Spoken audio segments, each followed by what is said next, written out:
Welcome to the CBS Radio Mystery Theater Archives, the only YouTube channel which has the original classic episodes of the CBS Radio Mystery Theater in order with no ads. Thank you for listening, and now, enjoy the show.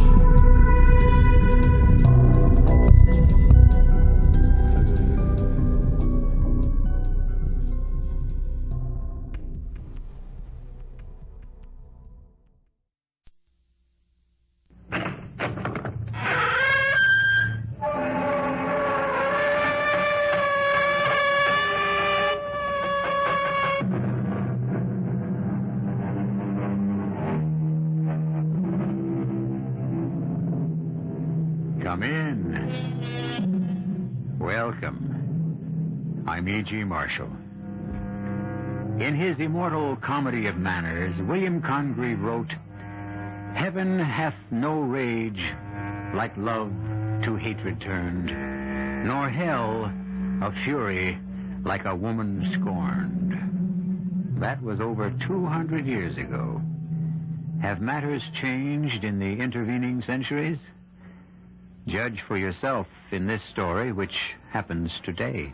Mark, what is it, dear? I thought you were sound asleep. All those pills.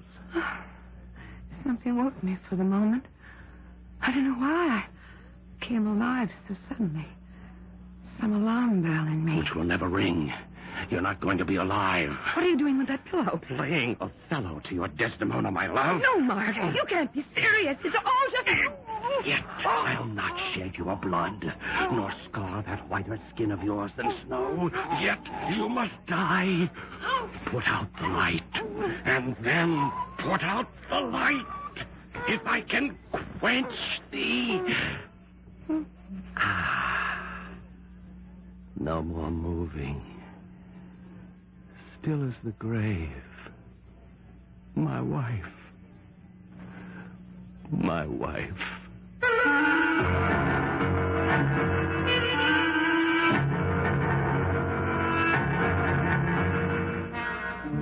Our mystery drama, Hell Hath No Fury, was written especially for the Mystery Theater by Ian Martin and stars William Redfield.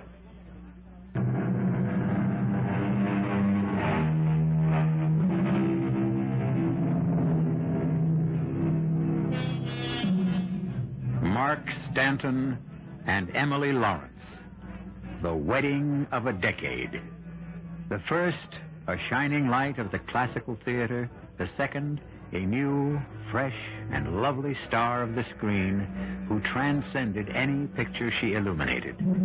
A public romance shared avidly by the fans that ranks with Romeo and Juliet, Eloise and Abelard, Desdemona and Othello, and which is destined to end as tragically. But to start a story, one must have a beginning, not an ending. So let's go back a few days before Emily Lawrence's sudden and tragic death. Back to a meeting between Emily's half-sister, Elspeth Whitmore, and Mark Stanton. But who the devil? All right, doll, you better get your clothes on and be ready to scoot. I'll give you the high sign. Hand me my gown, will you? Whoever it is, they aren't going to quit. Thanks, baby.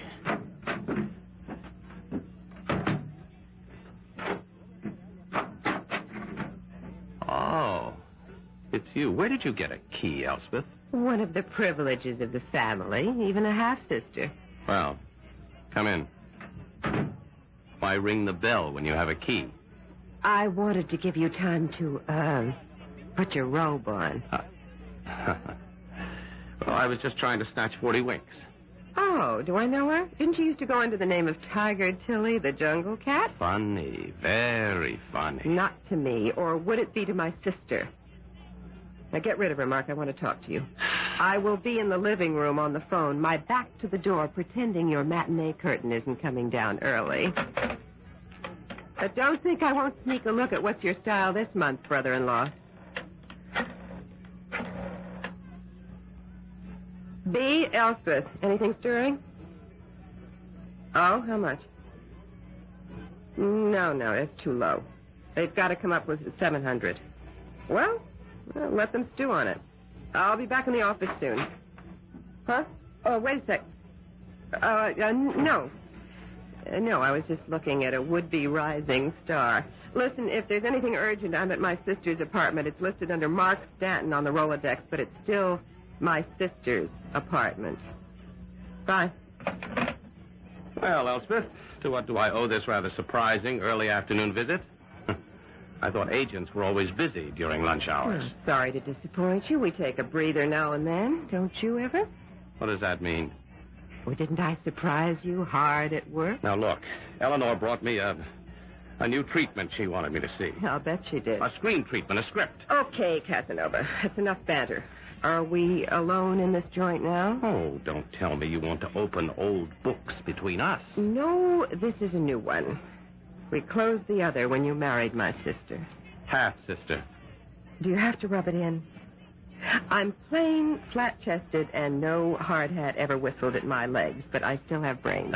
Who needs them when you have Emily's 36, 24, 36, and even the members of the Union League Club look up from the Wall Street Journal when she moves by? Mark, sit down. I'm about to kick your feet from under you. What are you talking about? It's a pity you met me before Emily, isn't it, Mark? And needed me. I beg your pardon. Well, without an agent and one who cared, you were nothing but a stud.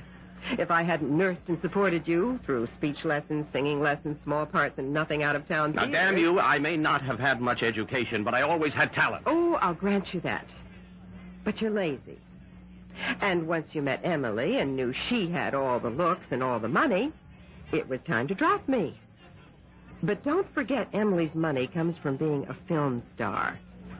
And I made her that. Let's forget past history.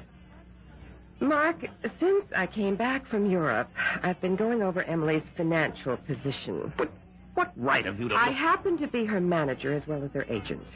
And I don't like what I see.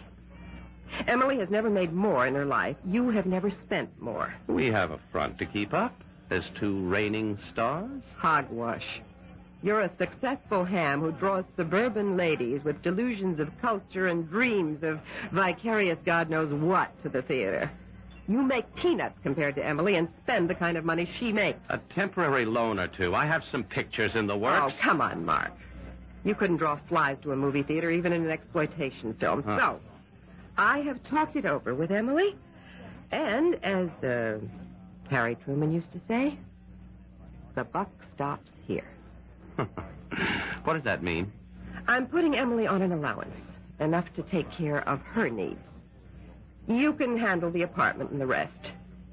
But no more play money, little boy. And that's only the beginning.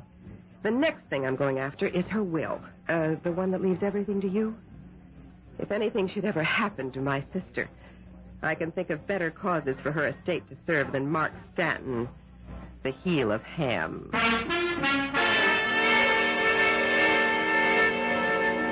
In the elevator, all my efforts to stay calm and unruffled meeting Mark again dissipated into thin air. Thank heaven I was alone, as my knees turned to water, thinking and dreaming of him as once it had been between us.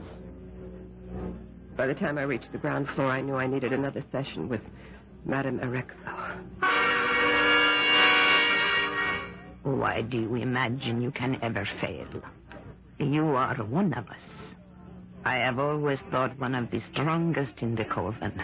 I never have doubts except in one area. Every Achilles has his vulnerable heel. Every witch her own weakness. We must fight always against the world to hold the true faith. Come, daughter. Let us pray together. Draw the drapes while I light the candles.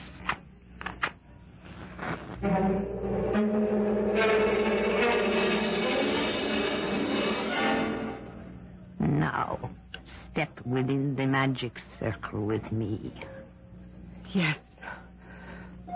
Oh, great Erexo, mother of us all, who crouch in the black shadow of your wings. I conjure thee, form the instrument, by Lucifer, Prince of Darkness, by all the stars which rule by the four elements, that we may obtain by thee the perfect issue of all our desires, which also we seek to perform without evil, without deception. We are answered. I know what I'm doing is right. Will it turn out that way? Will you read the tarot cards for me? I am your sister in Satan. I am at your command. Sit down while I shuffle the cards. You know what that means without asking. The King of Coins. A sign of ill omen. Was the question asked for yourself? No. I will ask one for myself now. Then cut. The Ace of Cups. That is a promise of beauty and fertility. For me? Why not? You are young. Scarcely beautiful. One more question. One only. I'm asking it in my mind. Cut. The card of death. The 9 of Swords. No. Not my sister. Not my sister.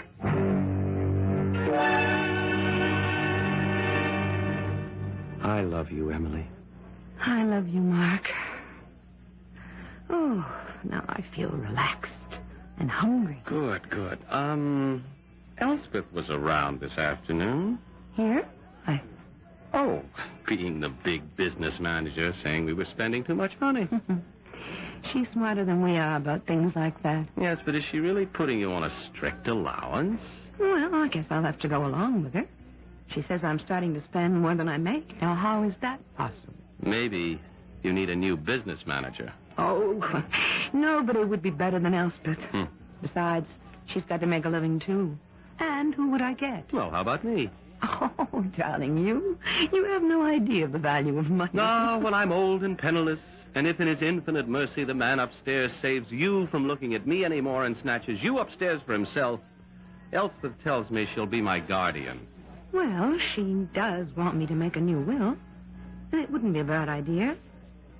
We're both so stupid about how to handle what we've got. And if anything ever should happen to me... Oh, darling, please, I was only kidding. Let's get off this. No, as long as we got on it, I think Elspeth has the right idea. She'd see you didn't throw it all away, so I agreed. I'm going to remake my will on Monday. Well... Now, I've got to wash up, and you go tell the cook to get that dinner on the table. I am famished. Well, that tears it. Elspeth, Emily, one of you has got to go. Now, let's see. Which shall it be? Which can I get away with? Charming fellow Mark Stanton. Matinee idol for a limited audience of aging women. His main role, Romeo. Although he has been seen with varying success critically as Orlando, Bassanio, Lysander, all Shakespearean lovers. Interesting casting when you think of it. Or as we learn about him. He might have made a better Claudius, of whom his nephew Hamlet said, that one may smile and smile again and be a villain. I'll be back shortly with Act 2.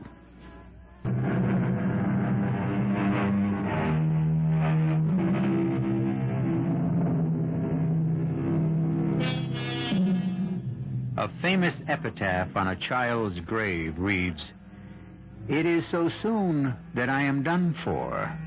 I wonder what I was begun for." That might apply to this story of Emily Stanton, or at least the plan that is forming in the mind of her husband, Mark. The problem with murder is not to want to commit it, but how. How to commit it and not be caught. One thing I knew, it would have to be out of the city. And fortunately, we have a place up the Hudson Valley, suitably isolated. Also, by sheer luck, Emily's picture was not shooting that weekend. Oh, what time is it, Mark? Mark? Did you call, milady? Oh, what on earth are you doing up at 5:30 in the morning? Bringing the woman I adore beyond reason her orange juice. And coffee's on the way. Oh, you angel. Thanks. Welcome. I'm so tired, I don't know how I'm going to make it to the studio today. I'll call them and tell them you're not well. No. 2 more days, and I have a whole long 3-day weekend off. I'll bounce back then. Speaking about the weekend, how about going up to the country? No, thanks. I want to just slump down here in bed and sleep and rest and hole in like a bear for his winter sleep. Oh, but, darling, it isn't winter, it's spring. And I want to get up to the house. That long drive. Well, you see, I'm worried. You know, I've got the hole dug in the fall. I've got to get that sump pump into the cellar before the spring waters flood us again. You can rest up there just as well. I can rest here, and we can get some men to do the job. Oh, where were they last fall when we needed them? Can't we make it next weekend? Well, it'd be too late by then, I'm afraid. All right, darling. I never can refuse you anything. Everything I do is for you. Have is yours. Except for letting your sister run our lives. Oh, that's just money. Because neither of us know how to handle Well, what's it for except to buy things? Well, we can enjoy them. I mean, I'd feel like a fool having to run to Elspeth for the rent or something. Are you trying to get rid of me? Well, of course not, darling. How could you think a thing like that? I don't. So stop talking about it. You don't have to do that if I was dead, and I don't intend to be. I should hope not. Look at the time. Whoop, I've got to shower and dress and get out of here. How about lunch? I can't, sweetie. I have a business appointment.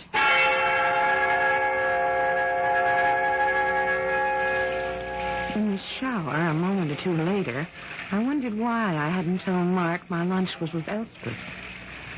Then I decided it was better that I hadn't. And I wished I hadn't agreed to dragging up to the country house. But he's really so beautiful and so sexy and so persuasive, it's awfully hard to refuse Mark anything. If I'd only known I picked the wrong thing to ever refuse him, I'd never have let Elspeth talk me into what she called Having more backbone, Emily. You can't give in to everything Mark wants or asks. He's a selfish child. That isn't true, Elspeth. Look, honey, take it from me. I found out the hard way. I'm sorry. I didn't mean to bring all that up again. All right, forget it. I've forgotten Mark that way. Plant us two side by side and ask any man to choose. Which way would it go? Well, I'd never have come back from the coast a year ago if I'd known I was going to bust up a romance between you. Emily, we've been over this ground before. You didn't bust up the romance. There wasn't any to bust up except on my side. Mark needed a good agent, and he got me. In more ways than one. So, finite, period. I'm still sorry it hurts. I wish I could make up for it. Well, you can. 2 ways. Draw that will making me executrix of your estate and let me budget your dough. It seems unfair to Mark. Listen, Emily, I don't want you to get your back up, but I get the word he has gambling debts, and if he thinks he has backing, he could go sky high. Now, just let me put the brakes on, okay?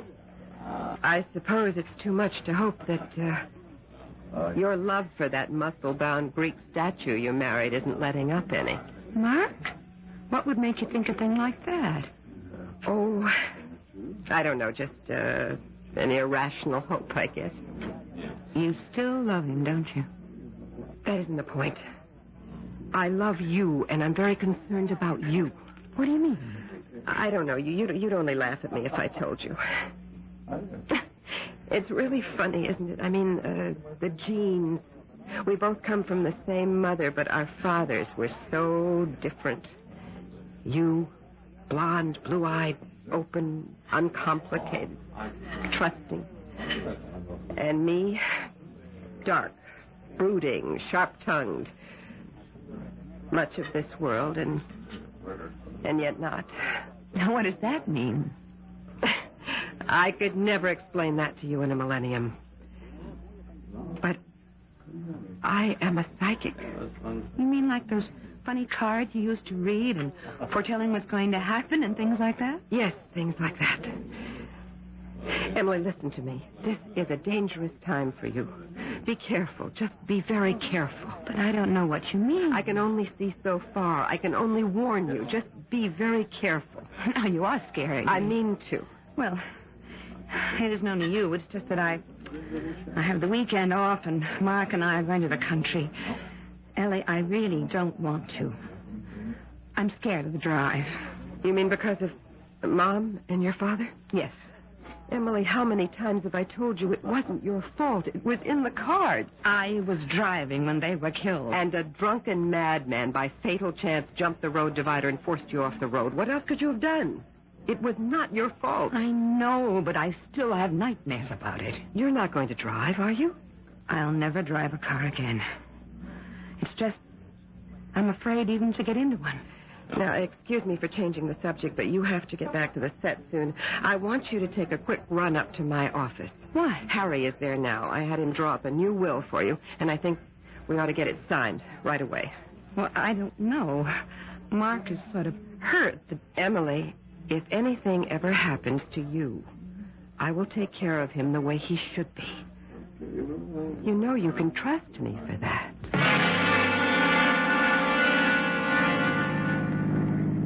Emily? Yes? Oh, you had your eyes closed. I thought you were asleep. That's not why my eyes were closed. Oh, darling, come on. We've got to put things behind us. I try. It's just... You're in the fast lane. Darling, it's late. I want to get us home. Move over. Never travel in this lane. All right. I'm sorry. I'll cut right into the next lane as soon as the car behind me passes. Now, please, sweetheart, I want you to relax. Just forget everything this weekend. Just play possum. Play possum. Would I have the nerve to do it? And beyond that, could I really find the how? As the hum of the car soothed both of us, and Emily appeared really to drop off to sleep, other things came to my mind. That damn cellar. Flooding every spring when the surface water unfroze and coming down the hill defeated every trick we tried to keep it out. The sump pump was the only answer. And suddenly, at that moment, although it turned my stomach, there was the answer to my bigger problem.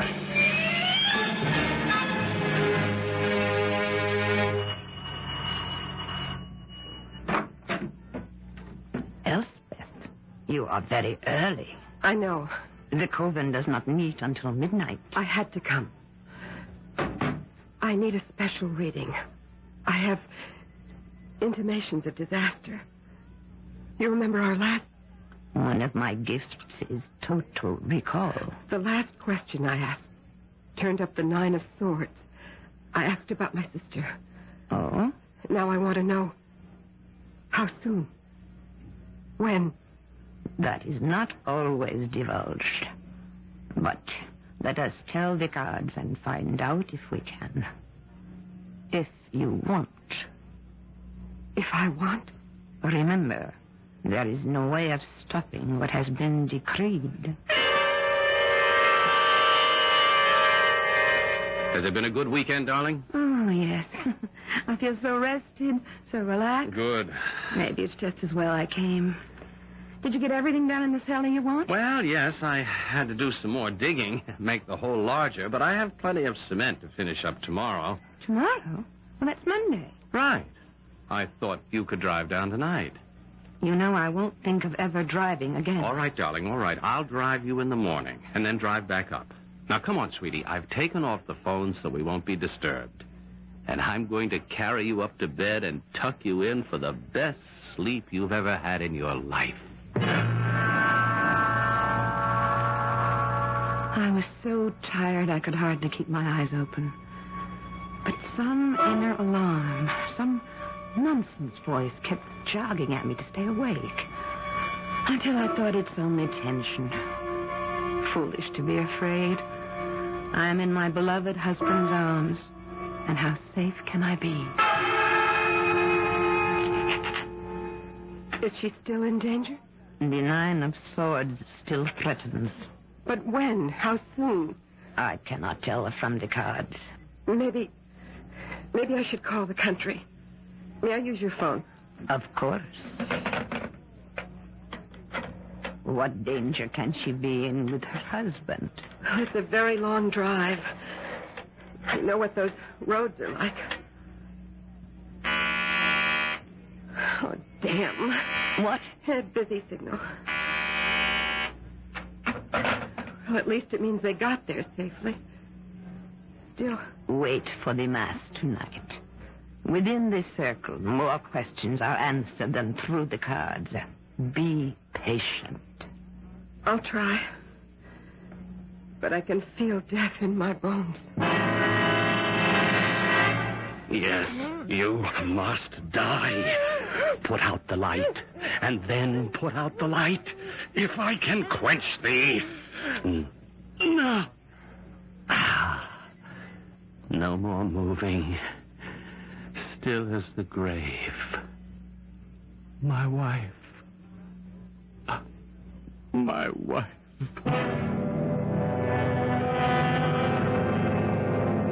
I must have been mad, Emily, to have killed you. Because I do love you. Only that I love myself more. For money. For the need of it. What have I done? How do I cover it? Of course. The car. An accident. No.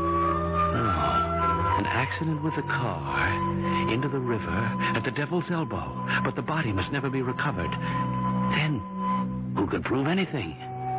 The grave is already made. Can I get away with it? Of course I can. I can get away with anything. No! What is it, Elspeth? You interrupt the mass. Eric thought a death has occurred. A death you prophesied. I must leave. Give me permission to leave the magic circle. If the death is accomplished, what can you do? But go, if you must. Well, try it again, operator. Or get me someone who can make the connection if it's out of order. This is a matter of life and death.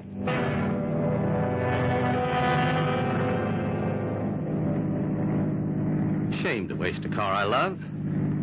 On such a night, Troilus climbed the Athenian walls. Madness. The whole thing is madness. But there has to be a reason for Emily's death. The car smashing through the guardrail 500 feet to the river below. The car recovered, the body never. I will bury that 5 fathoms deep. And why should anyone question that Emily's body lies cemented in the well of a new sump pump planned over a year ago? So, goodbye, my favorite car.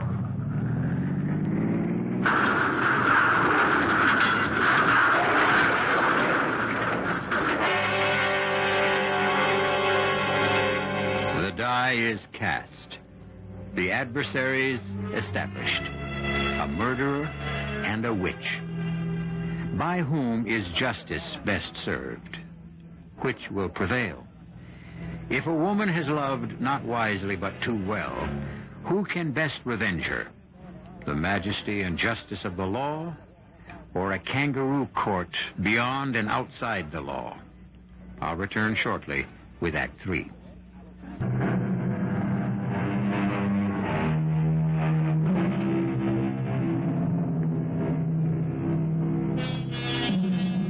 Mark Stanton has deliberately murdered his wife.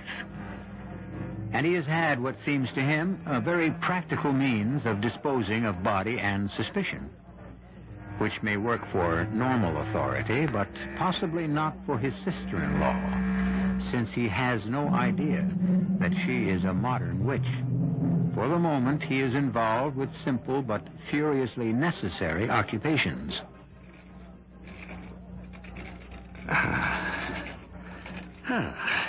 That looks pretty good. Pump in its well, cellar floor replaced. Who'd ever find Emily or think to look for her here? What the devil? 3 a.m. in the morning. Who? Damn. Lights are on upstairs. I better answer. Gotta change first.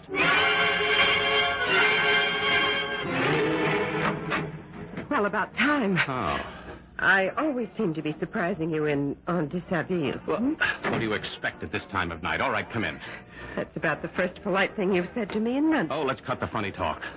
What are you doing up here in the middle of the morning? An interesting phrase. Shouldn't it be the middle of the night? All right. Let's bury the New York smart talk. What do you want?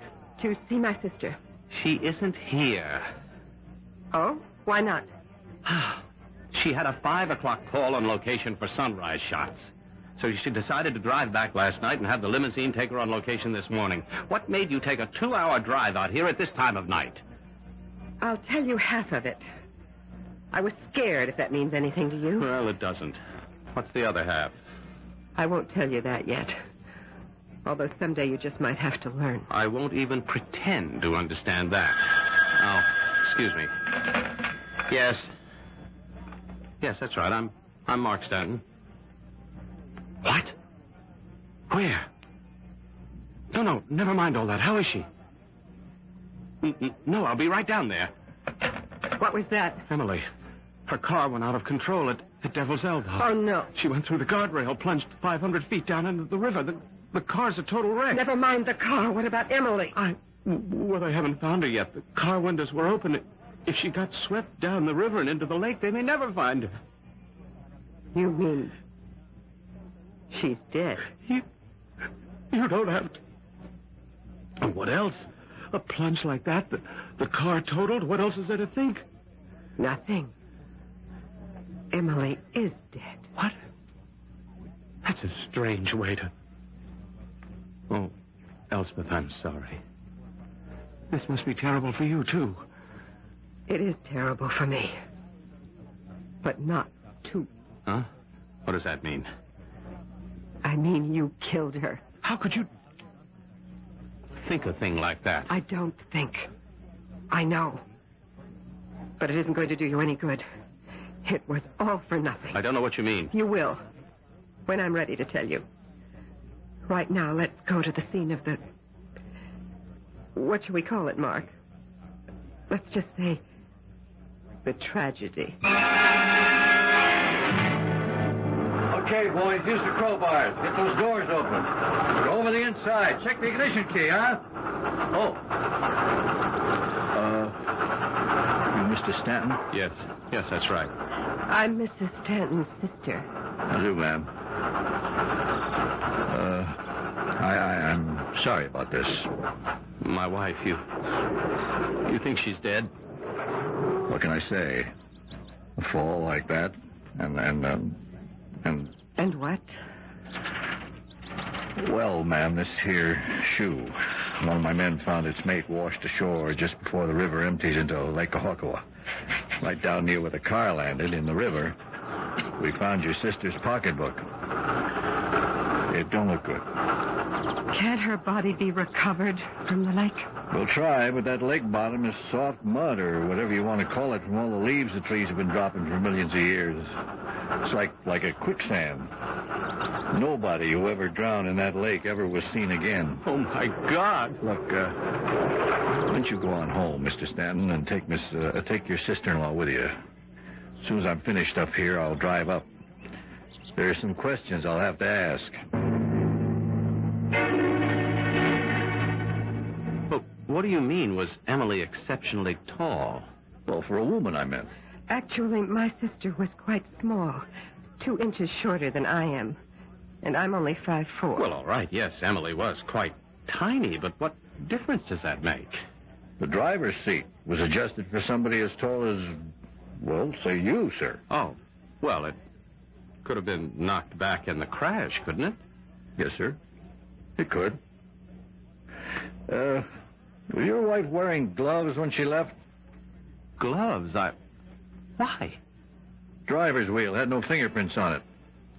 I just wondered. Oh, yes. Now I remember. Yes, I think, yes, she did have gloves. You drive with gloves, Mr. Stanton? Well, yes, usually, and the car is on constant maintenance at the garage. Yes, sir. All right, just one more question for now. Were you alone in the house when the accident happened? Oh, I suppose I must have been. Well, I was just wondering if your sister-in-law was also here. I arrived shortly before Emily left. I had planned to drive her into town this morning. We had some business to discuss, but when she insisted on leaving last night, I was just too tired to make the trip, and I had brought Mark a new script. Since Emily was taking Mark's car, I decided to stay, let him read the script, and we could drive in tomorrow discussing it and return it on time. Well, I guess that closes things up for me.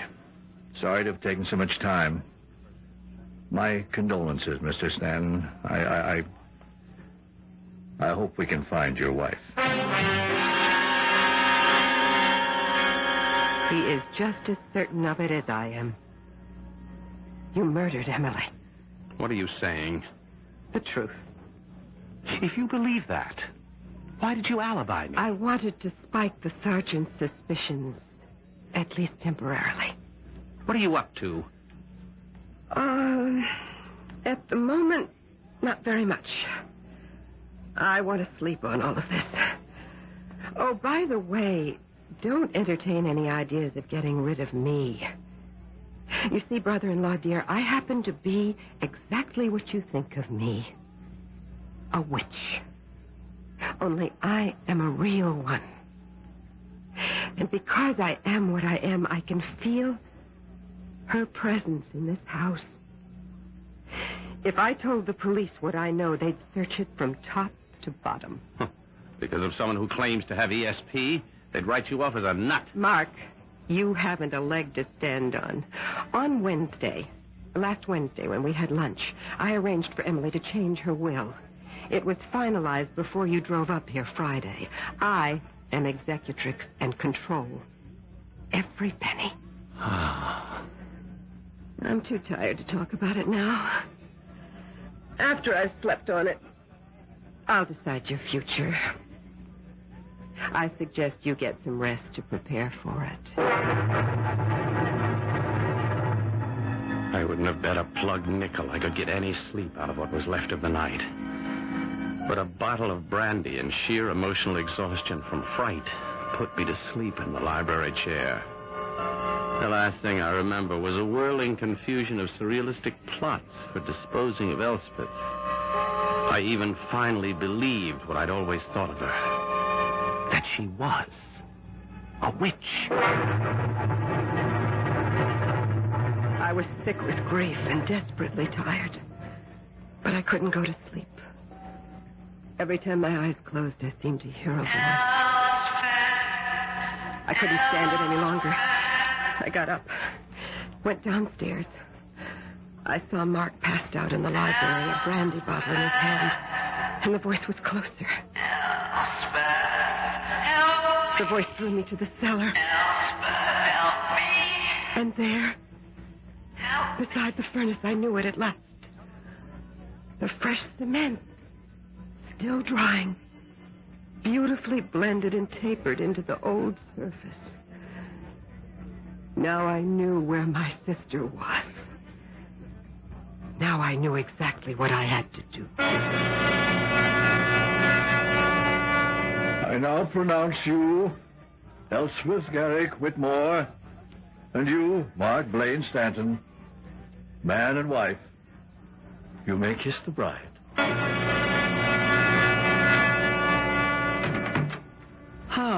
Home sweet home. So, you got me at last, Elspeth. That's right, Mark. My dear husband.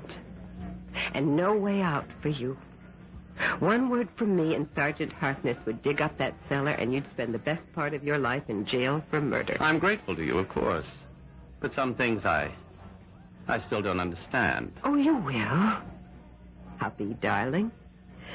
Just give your bride a few minutes to slip into something fetching, and we'll start to begin our married life. I promise you'll find me all I told you I really am. Bewitching. I damned her under my breath for what she claimed to be. I found a longing ache for Emily and what she'd been to me. I seethed at being emasculated, at having to act like a pet poodle, at the hopelessness of my situation. I dreamed of the 1,000th plot to get rid of Elspeth. Oh, an idle dream. I'd gotten away with it once, never again. And then She called me into the bedroom. Come, lover boy. Oh, good Lord. No. You didn't really believe I was a witch, did you? You're not Elspeth. You're Emily. I've borrowed her aspect. Does it please you? Yes, I love you. I want you. Oh, Emily, my beloved. Elspeth, Mark, not Emily. Only her aspect, which you will live with every moment we're at home. Oh. But you will not touch me, either as myself or my sister you killed. I don't understand. I want to be sure you can't get away with it. A good lawyer, your own natural charm, a long, bitter trial, the possibility of escape, and even if they found you guilty, there is no death penalty, so my way's better. No money, no freedom, and the remembrance every day of the crime you committed, the girl you murdered to haunt you fresh and lovely while you grow old and forgotten. This is your cell, Mark. Plush-lined, perhaps, but more confining than anything state or government could devise. And I am your jailer. Watching you die a little day by day, year by year. I've read it in your cards, traced it in your horoscope. You will have a long hell on earth before the spirit I worship welcomes you to the real hell for eternity. This is my revenge for my sister. And for myself.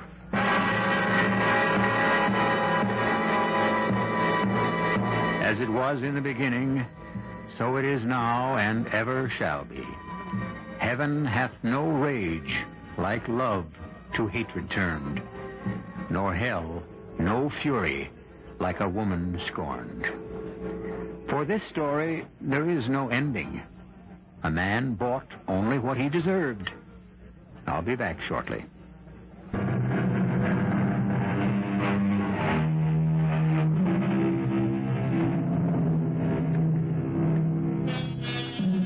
For a while, Mark Stanton's matinee ladies wondered about his abrupt retirement.